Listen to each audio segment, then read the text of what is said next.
un avenir et une espérance.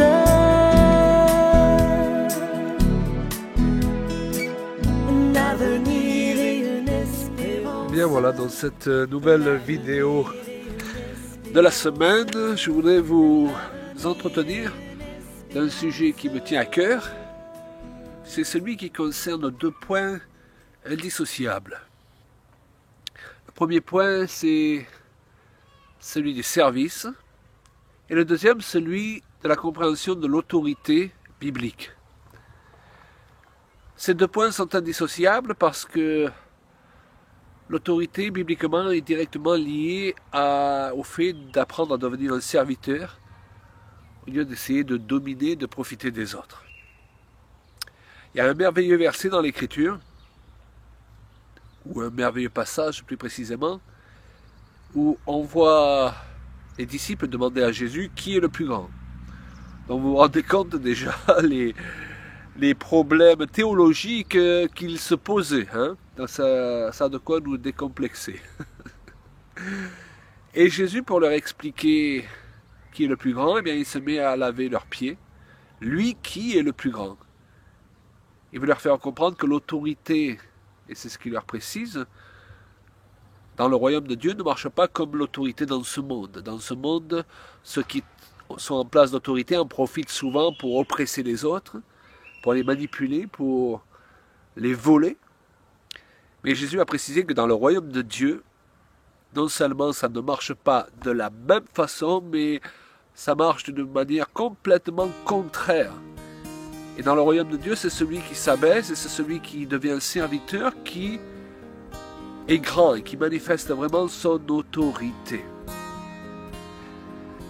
Il est important de réaliser que dans toute forme de relation, et Dieu est un Dieu de relation, si nous apprenons à être des serviteurs au lieu de chercher à être servis, nous allons permettre à ces relations de prospérer sainement.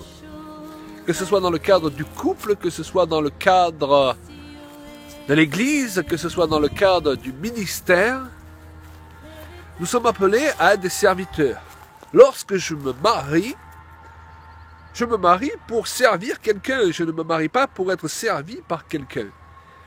Et si les deux sont dans ce même état d'esprit, eh bien on va être deux à être bien servis. Mais lorsqu'il y en a toujours un qui sert et un autre qui se fait servir, les années passant, vous comprenez que ça ne peut pas jouer, que ça ne peut pas marcher.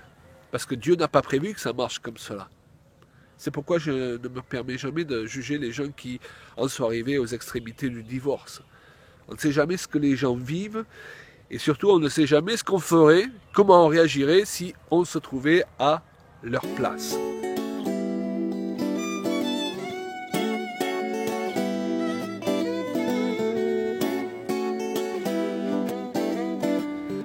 Et l'autorité, eh bien, nous devons comprendre aussi que ce n'est pas quelque chose que nous imposons.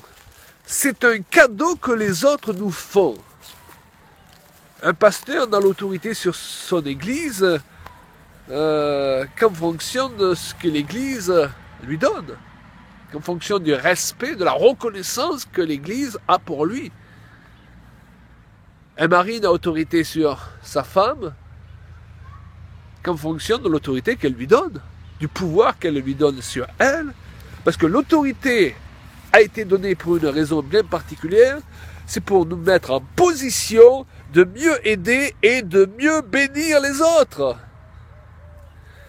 Donc lorsque ta femme juge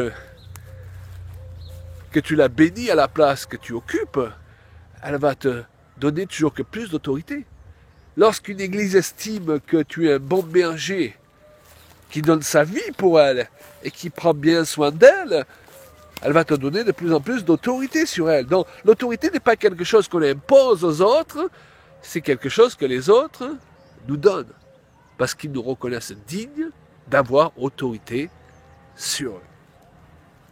Donc voilà quelques principes qui me semblent importants à réaliser, surtout à cette époque où beaucoup de gens voudraient une autorité sans avoir une responsabilité. Ça, c'est un autre point important. Dans la parole de Dieu, selon le principe biblique, nous ne sommes pas supposés avoir une autorité sans accepter une responsabilité. Beaucoup de gens sont à la recherche d'une autorité. Ils voudraient une carte fluo, souvent de pasteur, là, que tout le monde voit.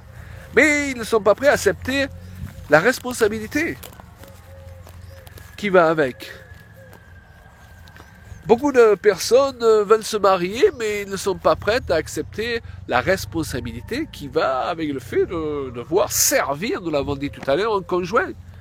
Beaucoup de gens voudraient des enfants, mais ils ne sont pas prêts à accepter la responsabilité d'être un père et d'être une mère.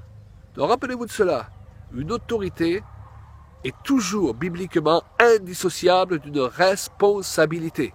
Et le diable, d'ailleurs, il agit dans un sens complètement contraire. Le diable veut donner l'autorité à des gens très immatures, souvent, comme on le voit parfois avec certains politiciens,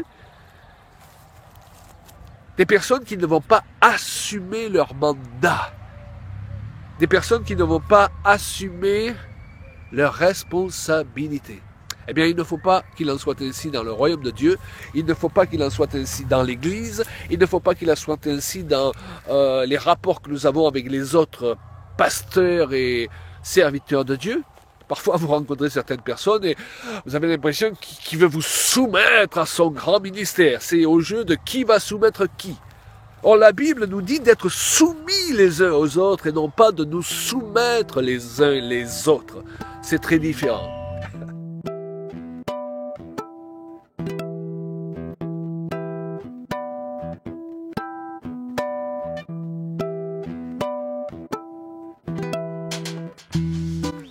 Voilà, j'espère que ce petit enseignement vous permettra de pouvoir réajuster certaines choses si c'est nécessaire, ou alors eh bien, de prendre connaissance de choses nouvelles que vous ignoriez, un fonctionnement des choses spirituelles dont vous n'aviez pas encore pris la mesure, et cela va se répercuter dans tous les domaines de votre vie et de vos relations. C'est pourquoi eh bien, je vous bénis, je vous dis à bientôt. Merci de nous encourager à continuer dans cette direction, car nous croyons que nous avons des choses à dire à travers ces vidéos. Soyez richement bénis.